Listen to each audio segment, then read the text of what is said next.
The opinions expressed are those of the host and guests of this program and are not necessarily those of station staff, management, or sponsors. WPSL does not endorse products that may be mentioned. Any reproduction or retransmission of this broadcast is strictly prohibited without written consent of WPSL.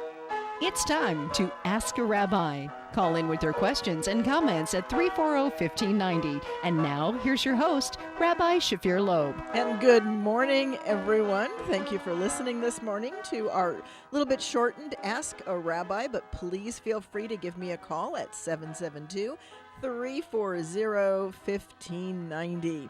And we are now live, so you can call in with a question. And today I was planning on talking a little bit about the upcoming holiday, Hanukkah. I looked out just last Friday, and it was a new moon. It was gorgeous. That was the beginning of the Hebrew month of Kislev.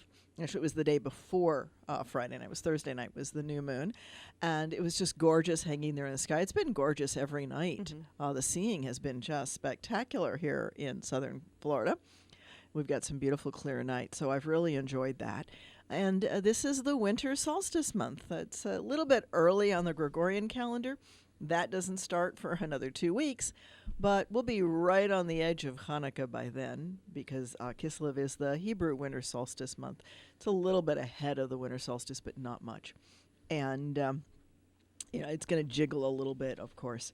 And Hanukkah starts on the 25th of Kislev, which is not nearly that date. Stuart, I'm going to ask you to look that up on the secular calendar because I forgot to bring in the secular date. Stuart's with me here today. And so we're going to look up when Hanukkah starts, but it's like only about 2 weeks away. I haven't started buying anything yet. It's 2 to 3 weeks away. It's not far. It's an early Sunday, December 2nd. Sunday, December 2nd. Oy vey. Oy vey. There you go. Yeah. It's, so what I would predict is I would predict that it's going to be an early shopping season, not only because of Thanksgiving coming early, but also because all of the Hanukkah gift shopping will be done by early December. I'll be busy on Amazon very quickly. I've been warning you about this, So Hanukkah's coming. What do you buy for the kid who has everything? Something that isn't money. Yeah. We can talk more about. So those are some good questions. You're right. Is the point of Hanukkah just gifts? And certainly for the younger generation, that's a big part of it. For some of us like me, it's how many pounds am I going to put on eating fried latkes? Yeah, Bill and I actually had latkes for dinner this past week, and I kind of thought about that and was like, oh yeah, how many more times am I going to make this? So. Yeah, it's fried food heaven. This is the holiday for fried. And that is the theme. It's fried in oil. In Europe, and therefore in America, fried potato pancakes, not sweet, just made out of eggs, potatoes, and a little bit of matzah meal, actually, if you're going to make them properly. So we put a little onion in it. A little onion in is good. And I like mine with sour cream, not applesauce. My dad was an applesauce guy. Most places will deliver it with a little of both. Yeah. I'm a sour cream person also. Applesauce. So, the applesauce came in because if you were going to have latkes as a side on a meat dish, you couldn't serve it with sour cream. You had to have something non-dairy. Okay. So the applesauce is something that you can have in a meat meal, and that's the origin of that. And, I'd rather have the sour cream and skip the meat. Yeah, well, so and that's what we did in my family. We just had enough latkes that you were not hungry by the time you came. You kind of rolled out the door along with the latkes. After the latkes, you ate the chocolate gelt. Yeah, and there was that. So, in today's kids, because it's potatoes, a lot of them are putting on ketchup. And I know a few families that actually do. Then you call it hash browns. That do gravy. It's a little different. It's, these things change, and it's a matter of what you're used to. I certainly was and still am used to sour cream. That's my favorite. To me, it's not a latke if it doesn't have sour cream on it. I agree. But that's me, and I recognize that. Now, in Israel, they serve jelly donuts. But again, if you think about it, round and fried in oil. And so that's really the theme, is round and fried in oil. The Latino Jews make something called pastelikas, and the Sephardi Jews, Sephardi is a much better word. I thought it was Ladino is the language that comes out of Spanish and Hebrew blended together. It's like Yiddish is to German, it's to Spanish. And they have a dish called pastelikas, which is like pastellas, which is a Spanish dish, but they're basically small savory ravioli kind of things, round again and fried in oil. Yeah, that's the theme, round and fried in oil, so that, makes the cardiologists stay in Fried business. Oreo cookies. Yeah, fried Oreo cookies work too. There you go. That's fair food, There you go. where they fry everything. Yeah. And if you think about it, in street days in Jerusalem, that probably was an easy way to cook something too. You bake a fire, you put a vat of oil, and you can deep fry things. Things are thoroughly cooked as well because that oil is very hot. Yeah. So when you had things that you're not going, oh, well, what temperature that needs to be 175? It's cooked. Yeah. I mean, and a long time ago, And it sizzles and it smells so good, and but they knew that it Yeah. was not going to also make them ill Right. because it was cooked. Yeah. So lots of reasons for round Deep and fried. fried and oiled. Yeah. Yeah. So. Didn't know this was going to be a show about Yeah, deep fry right no, before but lunch. you know what? Yeah, Powdered sugar. It's powdered sugars and Yeah. another one of those things that helps the doctor, and the dentist, and all those folks who do things to try to keep us healthy despite what we do to ourselves. So Hanukkah, it's an interesting holiday. Jewishly, it's actually post-biblical for us. The scriptures have already closed. And thanks to the church keeping the intertestamental books, the Apocrypha, we do have some of the books of Maccabees, and others have been found as well. They're not nearly as well written, but it does give us some information about the holiday, which is actually a good thing because there's not a whole lot about it. And I understand that because it was a holiday that came in about 300 to 400 years before the Common Era, maybe a hair earlier. It's about throwing the Assyrians and the Greeks out of the temple and rededicating it. So that's the second temple being rededicated and cleaned yet once again. And the holiday is about that dedication. The word Hanukkah means dedication. And so it's basically about declaring freedom and being able to establish the Hasmonean dynasty, otherwise known as the Maccabees.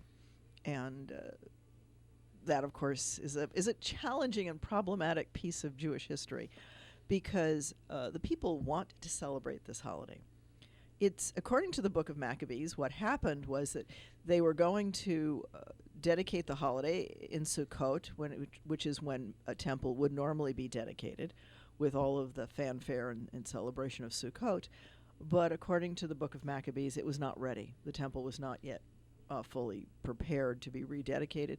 And so they decided to overlay a winter, basically a Saturnalia kind of festival, and do the dedication then. And that's why it's 8 days, because Sukkot plus the extra day at the end of it is 8 days. And that's how that came to be 8 days. Now, that's all well and good, and it's wonderful, and people are celebrating it. And but then in come the Romans, some few hundred years later, and celebrating overthrowing the occupier is not really a good idea under the Romans, because that's kind of like a capital crime. So, and so the rabbis actually try to tamp down the holiday. And that doesn't work. People want something in the winter to be joyful about and happy. And there's nothing else to celebrate that time of year. And so people continue to celebrate Hanukkah. And it comes into Talmud with an interesting discussion. They're trying to basically come up with a reason to celebrate Hanukkah. Because, if a Roman comes and asks you, why are you celebrating? This is not going to go well. So they come up with a story about this little vial of oil and da-da-da-da-da-da. And it's a great story. It actually starts in Talmud a little bit differently. It starts out with a lawyer discussion. I love it. There's always lawyer discussions in Talmud. The discussion is, if a person is driving a wagon of hay down the street, and you have candles on the front porch, and the hay catches on fire, who's liable? And the answer is, if it's Hanukkah, the wagon driver is responsible, but at all other times, the homeowner is. Why? Because Hanukkah is celebrated by putting a candelabra in front of your house to celebrate the event.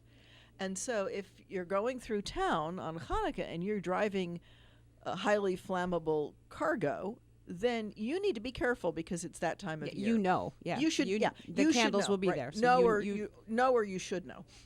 Right, that the candles are going to be there, and therefore you have to be extra cautious. The rest of the time of the year, there's no reason to put candles on your front porch. So if you're going to do it, it's your responsibility to cordon it off in a way that stray wagon drivers aren't going to catch their straw on fire. And that's the beginning of the discussion. It says, well, if they're Hanukkah candles, then the driver is liable. It's kind of an interesting discussion. And then, of course, it goes off on the riff. What's a Hanukkah candle? And that's when they introduce the story of, well, they're celebrating the miracle. What miracle? They're not going to say, kicking out the Greeks. Especially not to a Greek officer, but right, because most of the Roman soldiers were Greek officers, were Greek soldiers, because that's really what Rome did, is they just hired the structure of Greece to the east, and that's why Greek is spoken in much of the Roman Empire. Too many of the soldiers were still Greek, and then they riff on it. So then they discuss, well, what miracle, and that's when they introduced that idea. All right, now wait a second. Yeah, here we go. Here comes his Orthodox Hebrew school. It's amazing, isn't it? Yep. You've given to us at Temple the adult version of Purim. Yes. Very interesting. Okay. How we don't tell the kids the whole real story, but there's an adult version. Fascinating. Are you telling me now that the story about the one lamp of oil lasting 8 days is fabricated? Yeah. Well, you're telling me there's no Santa Claus, there's no Easter Bunny, and you might as well just take away the Tooth Fairy too. And who's been the Tooth Fairy in your family? I plead the fifth. Yeah, okay. So if you'd like to enter into this discussion, please give me a call at 772-340-1590. And it's as good a time as any to mention A Taste of Judaism. We had a session on Wednesday night at 7:30. And the next session, which is again on ethics and values, is at 1:30 on Sunday. So please do join us, open to anybody. We do ask, if you can, to please go ahead and register on our Facebook page and let us know you're coming, so we make sure we have enough food and enough handouts. But that's our Taste of Judaism on values and ethics at 1:30 p.m. this Sunday at the Temple at 540 Northwest University Boulevard, Suite 102. So please do join us for that. And a hi to my colleague, Rabbi Barbara. Thank you for joining us live. And so we've been talking a little bit about Hanukkah, and we'll continue to talk a little bit more about Hanukkah. But yes, imagine that. Imagine that people might add to the story to embellish it a little bit. It wasn't actually the traditional gift-giving season either. Right, that happened thanks to the commercialism surrounding the Christian holidays. It's that I knew. Yeah, well, that's good. I was wondering how we got from the lamp of oil to presents. Largely to do something. The gelt is the traditional gift. It used to be that kids would get money, and the purpose of the money was so that they could pay their teachers for the coming year. Because it was traditional in the beginning of the year to give money to your teachers. That's the gold coins with the chocolate inside. That's the inside. gold coin, right? Since now parents pay the teachers directly, right? In the old days, the kid would take the money with them for each lesson and give a gold coin, if you will, to to the teacher, and this way they had it. All right, so that's the point of it. And so that's a really important piece. And I'm getting flagged over here with what time is the Thanksgiving Interfaith service on Sunday? Thank you for that reminder. We are hosting at Congregation Eitz Chaim, Congregation Eitz Chaim, the Community Interfaith Thanksgiving service this Sunday, the Sunday before Thanksgiving, Gewalt. How can it be this late in the year? But that's a potluck. We'll be having turkey, so please bring a side or a dessert or something to go along with it. And if you don't have food, just come. Fried Yeah, Oreos. or just come, whatever. And the dinner's at 5, and the service is at 6 o'clock. So please do join us. 5 o'clock rather for dinner and 6 o'clock for the service, and that way the kids will be ready for those couple last days of school in the Thanksgiving week. Do the kids have school Monday and Tuesday? This coming week, they're off the whole week. They're off the whole week. Well, those guys are lucky. The college, Unlike Rosh Hashanah and Yom Kippur. no comment. The college is only off Wednesday, Thursday, and Friday. So my Monday and Tuesday classes still, guys, I'll see you in class. What can I say? We do continue with that. So please give me a call if you'd like to talk about just about anything to Ask a Rabbi, 772-340-1590. And I guess nobody's really all that interested in Hanukkah or any other Jewish holiday. Or I don't know that we're ready for holidays. Like you said, how did this happen so quickly? Yeah, it's like bing, you know. Yeah. I mean, Amazon hasn't even advertised it yet. Yeah. Yeah. And as Rabbi Barbara is pointing out, Sephardi women receive often jewelry on Hanukkah. So there are some Thank different... God I'm not married to a Sephardi woman. I was. Right. Uh-huh. So it's there's things like that. So there are many, many different traditions. And the old days, obviously, they didn't use wax candles. They used oil, which was another part of the way to link things in. Used oil lamps. Oil lamps were very popular in the early 1st and 2nd century. We don't get to wax. That's actually it. It's hard to think of candle as being a technological advance, right? But it was, right? There's many technological advances that have changed the way we do things. One of the more interesting ones for me, one of my favorite things, right? Coffee, yay. Thank you, Starbucks. A little quick plug there for Starbucks. And I love that they put coffee in a jar that I can grab on my way home. And Rabbi Barbara says she's in Italy and it's sundown there. So Shabbat Shalom, Barbara. And so coffee. Right? Coffee has dramatically changed the world. Once it became a processed drink that was readily available. Thank you, Arabica, right? The Arabs bringing us coffee, which also gave us midnight services. It's where slichot, the repentance prayers starting. Late at night, people were starting to be awake after drinking coffee. And we changed our sleep habits with coffee. Totally changed.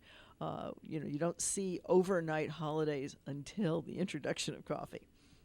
So you don't think of these things as being technological advances and changes, but we are. I mean, look at the technology we're using ourselves right now. Right, we're using cell phones. We're using live streaming.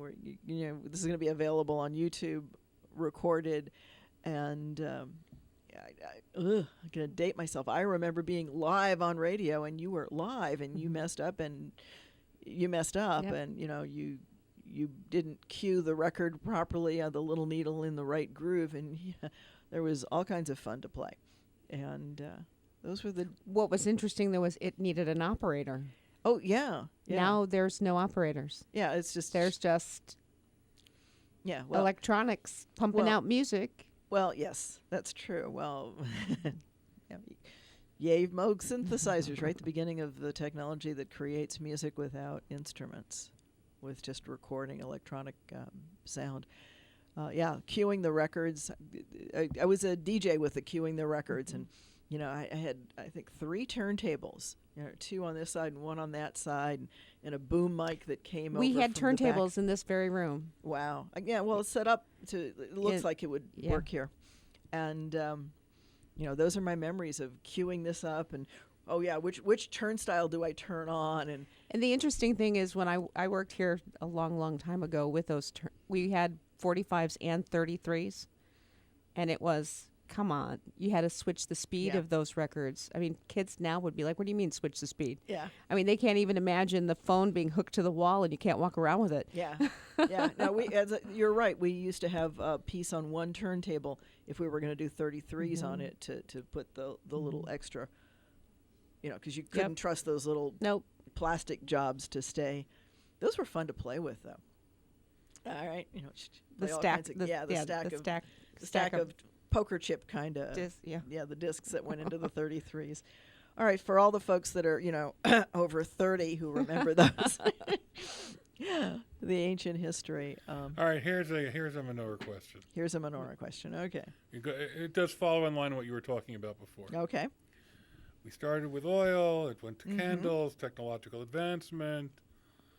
And now I've heard that there is an issue with the menorahs that are electric. What's the issue? that you're not lighting them, you're simply turning them on. So, right, that, and it becomes I bet there's an app for your phone, too. There are plenty there of are them. plenty like of they apps, have yeah. the and my answer to that, if all you can do to celebrate the holiday is put a piece of felt to represent the flame on a candle, then do it. That's celebrating the holiday. There's been an effort in Orthodox circles to increase, to machmir, to make it more stringent to observe a mitzvah. When I was a kid, the menorah, the Hanukkah menorah, the Chanukiah, could be any shape as long as it had 8 candles lower than 1. The 9th candle had to be higher so that it could serve as the shamash. And, that was the candle by which you did work or used, because the 8 candles have to be for pretty, the actual Hanukkah candles. And now they have to be in a line, they have to be at the same time, and there's all kinds of rules about how and where the candles and the shamash is placed. That's new. That was not the case when I was a kid. When the dinosaurs roamed in the backyard.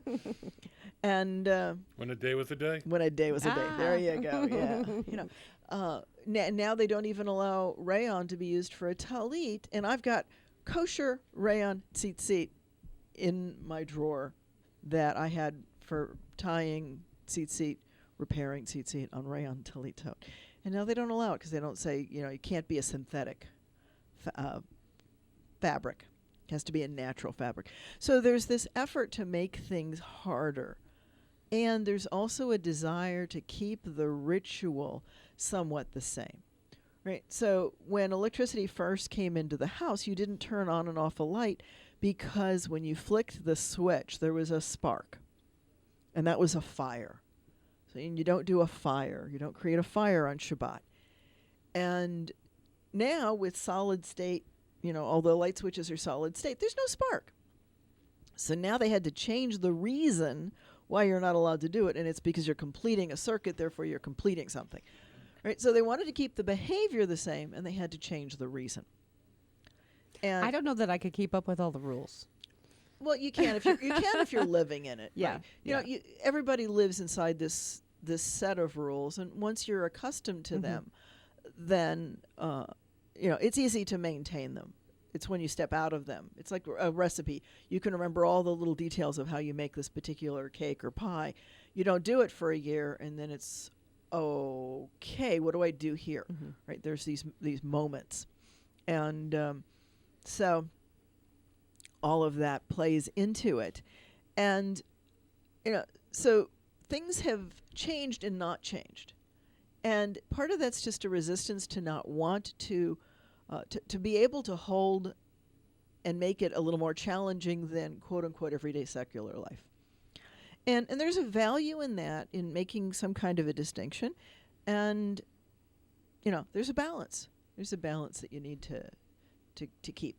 to me, what I always try to do with the idea of Shabbat is to recognize that the idea of Shabbat, right, what's the spirit of the law, if you will, behind it.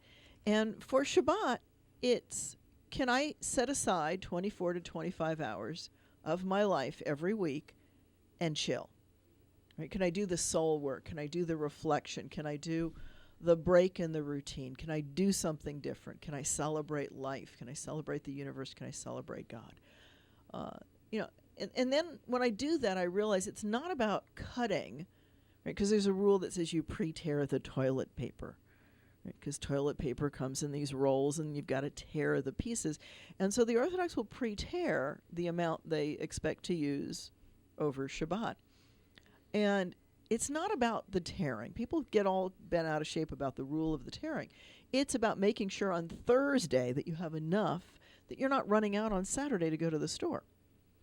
Right? So you've got to plan your week. And that's what it's about. It's about what do I have to do to my schedule to guard and protect those precious hours of Shabbat, to make them a time when I can come into community, when I can be with people, and when I can, interact, and do the soul work that Shabbat requires. Does it feel as though society pushes you to get rid of values and traditions? Oh, absolutely. I mean, I lived for a time in Texas where on Sunday you could not shop. Everything's closed. Okay. Then for a while you could go to you could get groceries, but stores that sold groceries and, let's say, makeup and motor oil, and they had a department where you could pick up, those departments were closed. So yeah, and over time that is fallen. But we're to a point now where on Thanksgiving the sales are starting like right after the meal. Yeah. So, there's like a push. Well, and there is a kind of balance that I think needs to happen, which is, there's like 27 or 29 holidays between Thanksgiving and New Year's, if we look at all the different world religions. Mm-hmm. And so, and not everybody takes Sunday off, not everybody takes Saturday off, right? If you think about a Jewish person in that environment where you couldn't go shopping on Sunday, mm-hmm. they can't go shopping. Right? They come home from work on Friday, they're right into Shabbat, and then they can't shop on Sunday, they can't shop. Right.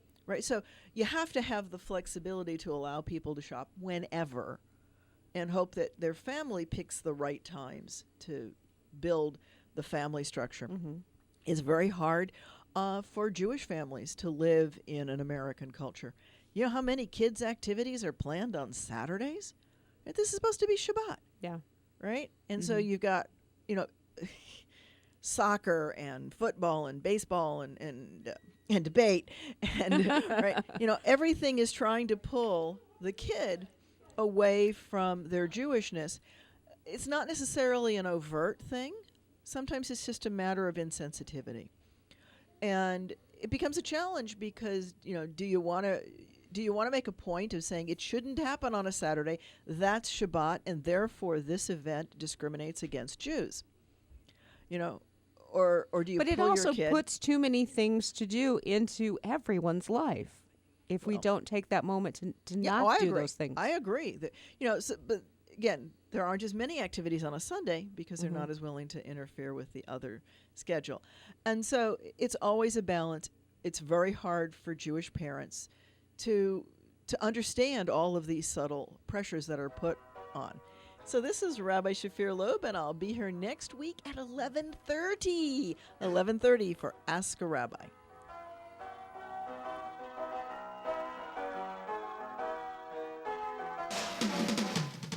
This is WPSL Port St. Lucie, the talk of the Treasure Coast.